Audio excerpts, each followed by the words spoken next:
Mr. Seyarto, you may begin. All right, thank you, Honorable Chair, and thank you to the committee for collaborating on this bill with me to protect our communities. I am here to present AB 1665. Move the bill. California law defines trafficking as depriving or violating the personal liberty of another with the intent to obtain forced labor or services, procure or sell the individual for commercial sex, or exploit the individual in an obscene manner. Current law classifies all cases of human trafficking as a regular felony, but not all instances of human trafficking are the same. I'm speaking, of course, about child trafficking. Unless you've actually seen it, as I have, it's hard to get your arms around how atrocious this is and what the effect is on the people that are the victims. Child trafficking cases in particular saw a sharp rise in 2021. Studies show that the children who are victims of trafficking are at increased risk of injury, sexual assault, infectious diseases, substance misuse, malnutrition, major depression, anxiety, post-traumatic stress disorder, and suicide. It's hardly a way for them to set up being successful as an adult. AB 1665 would elevate the crime of child trafficking to being classified as a serious felony, as opposed to its current classification as a regular felony.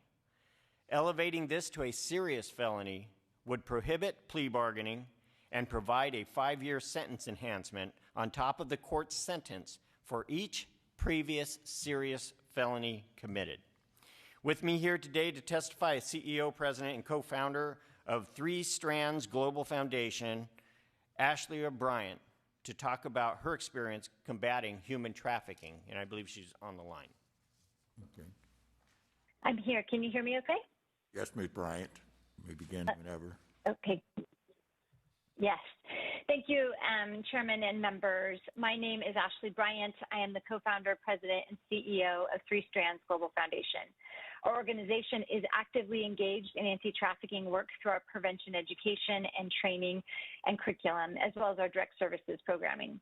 Over the past 12 years, I have led Three Strands Global Foundation with a deliberate focus on prevention. Prevention is the tactic that goes upstream to stop the crime of human trafficking before it starts. Protect, our prevention education program, has reached over 80,000 adults and 715,000 youth across 6 states. Our Employ Plus Empower program has reached over 450 survivors and at-risk clients in Sacramento and San Francisco. Human trafficking is the exploitation of humans through force, fraud, and coercion for the purposes of commercial sex or forced labor for the benefit of their traffickers. According to the ILO, International Labor Organization, there are 2 million children globally that are trafficked every year, including an estimated 100,000 in the United States. Human trafficking hides in plain sight and is a crime that generates over $150 billion globally. It is one of the fastest growing and most lucrative and serious crimes. Traffickers prey on our vulnerable, and COVID did not stop their tactics.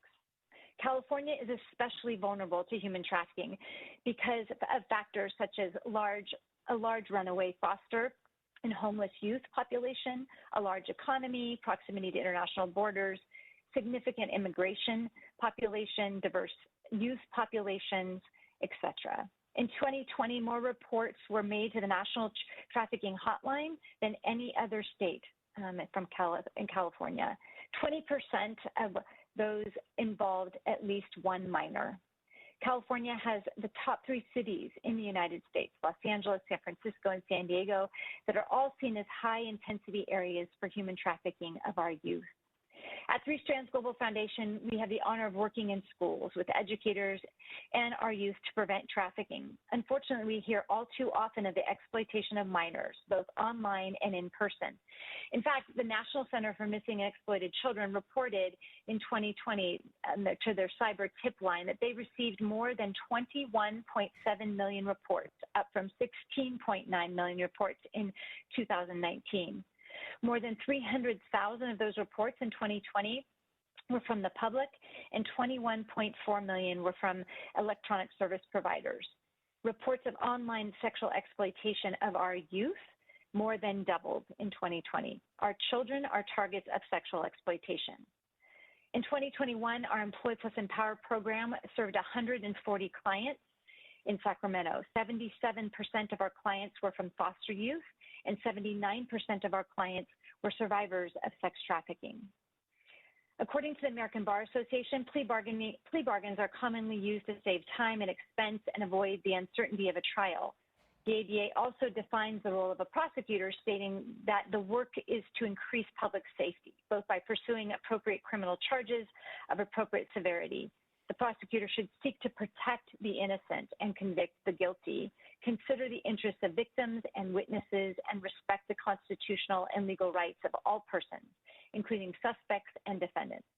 In some cases, it's possible for a prosecutor to do both of these things, but similarly to the other crimes included in the definition of serious felonies, that is not the case in child trafficking.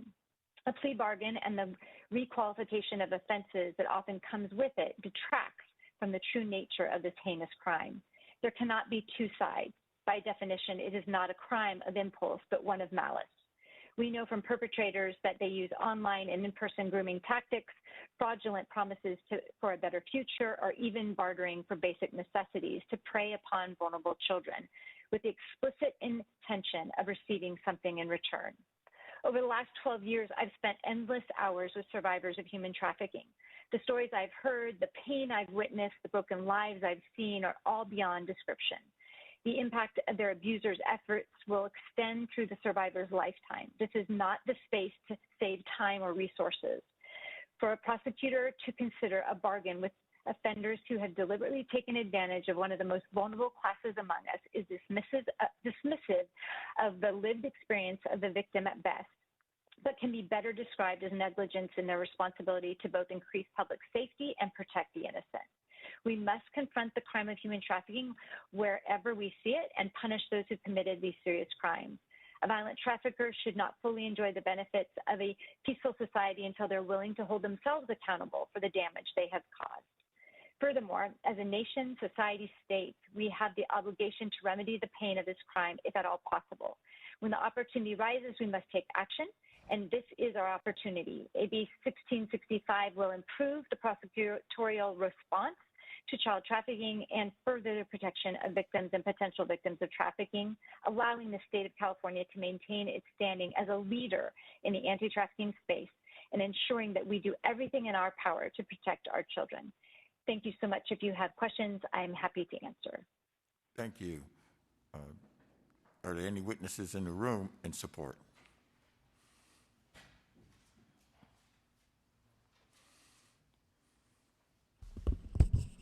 Greg Burt with the California Family Council in strong support. Thanks. Thank you. Kim Stone, California District Attorneys Association, in support. Thank you. Morning, Ryan Sherman with the Riverside Sheriff Association and the Police Officer Associations of Santa Ana, Riverside, Newport Beach, Corona, Pomona, Arcadia, Culver City, Fullerton, and Burbank, all in support. Thank you. Thank you. Mr. Chair and members, Corey Salzillo on behalf of the California State Sheriff's Association in support. Thank you. May we now go to the phone lines. Any witnesses in support on the phone, AT&T operator? Mr. Chair, for those who wish to speak in support of this bill at this time, please press 1 then 0. Press 1 then 0 to signal that you wish to speak in support.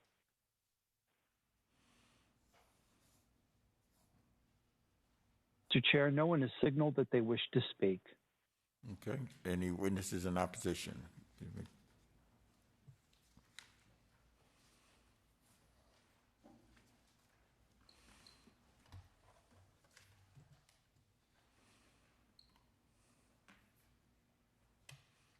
Good morning again. Good morning. This is Margot George. Let me use this. I'm here on behalf of the California Public Defenders Association in opposition to AB 1665. And although we are opposed to human trafficking of either minors or adults, we believe that increasing penalties is a failed policy that has neither deterred crime nor prevented future victims. AB 1665 in particular is unnecessary because the human trafficking law now already provides for substantial stints in state prison, 8, 14, or 20 years. In some instances, 5, 8, or 12 years in others. And in cases involving a minor with duress, it's punishable by 15 years to life in prison. AB 1665 does nothing to solve the underlying problems in our society which lead to sex trafficking.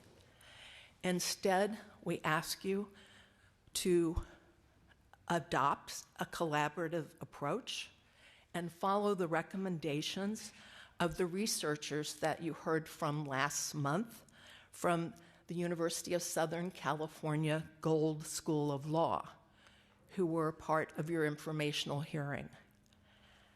And they said that their study found that the United States over-relied on law enforcement and a retributive criminal justice system approach to address complex societal issues that instead require nuance and understanding of trauma, race, and poverty. In their seminal report, which I think they must have referenced, they asked for they said effective anti-trafficking efforts are moving away from support for use of operations, law enforcement operations, and focusing instead on community involvement, public health, and harm reduction strategies, and investing in poverty relief, anti-discrimination initiatives, and opportunities for education and employment, the underlying causes.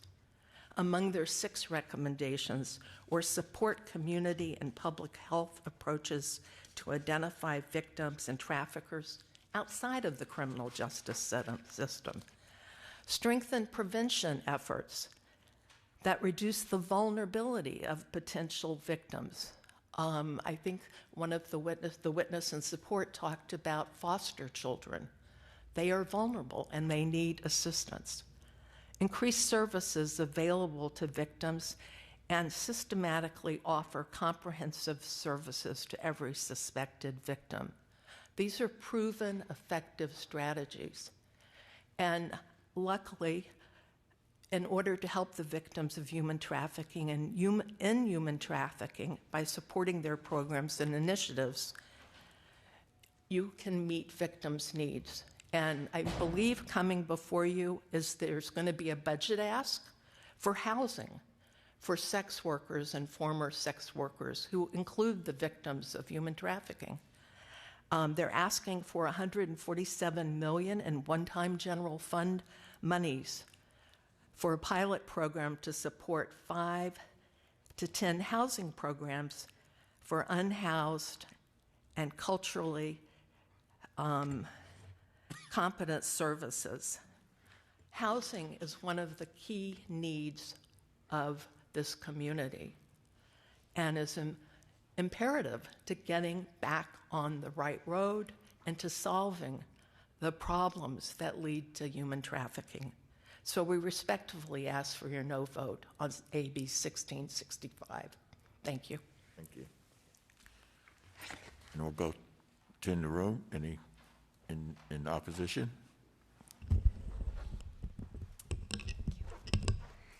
Danica Rodermel on behalf of the San Francisco Public Defender and in my individual capacity as the daughter of a survivor of violent sexual harm in opposition.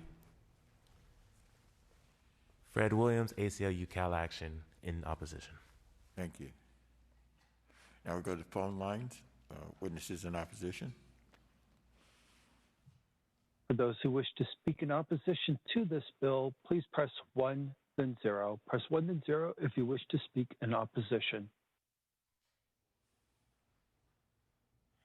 We're going to go to line 125. Good morning, Chair and members. Gregory Fidel with Initiate Justice in respectful opposition. Thank you.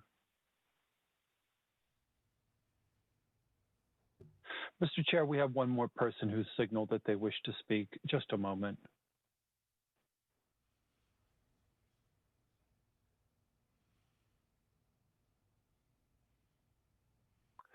We're going to go to line 375. Good morning. Can folks hear me? Yes. Good morning. My name is Adriana Griffith. I am a survivor and formerly incarcerated survivor of human sex trafficking. And in my personal capacity and as an outside organizer for Initiate Justice, I am in strong opposition of AB 1665. Thank you. There is no one else who signaled that they wish to speak. Thank you. We now bring it back to committee members. Any questions? Mr. Lackey? Yeah, I don't really have questions. I just have just a statement, essentially, that, you know, this particular crime is such a deliberate and calculated affront against decency that and it's my opinion, and I'm one who aligns myself with victim considerations because I believe that they are so often just overlooked and to some degree dismissed. And I believe that what this does not rise this crime to a violent felony, which is what I would even prefer. It goes to serious, which is a step prior to, which means it doesn't count as a strike. And there's some other very, very powerful compromises that have been made to make this a serious felony versus a violent felony. And I just want to tell you that I think it's really important that we don't allow plea bargains in this situation. And that's one of the important considerations that this bill will allow. Because we often think about the way our judicial system works in sentencing, and it's for the offense you are convicted of, and the most recent that you're convicted of, not essentially what you did, but what you were convicted of, which are plea bargains over 90% of the time. And so I think that it's really important that we hold these unique offenders to be accountable for their very crass behavior. And so I applaud you for bringing this forward, and I will be strongly supporting it. Thank you. Any other comments or concerns? Tina, you may close. Thank you for that. So whatever, given the testimony today, whatever that attempts are being made to address this in a different manner, they're not working. If you would go out in any one of your communities, you can find housing units, apartments, condominiums, that the only tools are the only furniture inside are mattresses on the floor of each bedroom, each room. And those are used for the purpose of exploiting children that have been kidnapped, have been drugged, and have been introduced into this underworld world of human sex trafficking of children. I have seen it. I don't know who else in here can say that they have seen it. And every time I saw it, my promise was someday I'm going to try to help these people. Human traffickers of children are not people that are addicted to drugs where we can rehabilitate them. They're not people that are trying to survive and just feed their families. They are people that are lured to this by making millions of dollars, just like drug dealers want to make millions of dollars. And they're using our kids to do it. They have no soul. And they're taking the souls of our kids and ruining their futures because we want to put them back out into society as fast as possible. This bill says, no, we're not going to do that. And as Mr. Lackey has said, it doesn't take it to the harshest penalties, although I may agree with him. But it takes another step because whatever we're doing right now is not working. And if you think you think it was failing because of the incarceration rate is failing? No, it's failing because the bad guys are out there taking those kids and putting them in the position that they're in where they can't defend themselves. That's our job. And that's why we're here today, and that's why I asked for your vote on 1665. Thank you. Okay. The chair is going to second, I think, and call for the vote. On AB 1665 by Assemblymember Seyarto, the motion is due pass to the Appropriations Committee. Jones-Sawyer. Aye. Jones-Sawyer, aye. Lackey. Aye. Lackey, aye. Bonta. No. Bonta, no. Bryan. No. Bryan, no. Stone. Stone, no. Santiago. Seyarto. An emphatic aye. Seyarto, aye. That bill fails.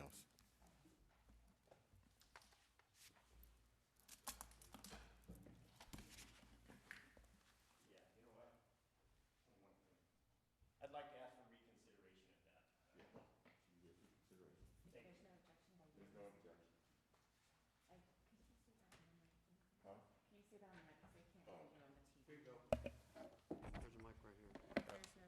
There's no objection. We will grant reconsideration.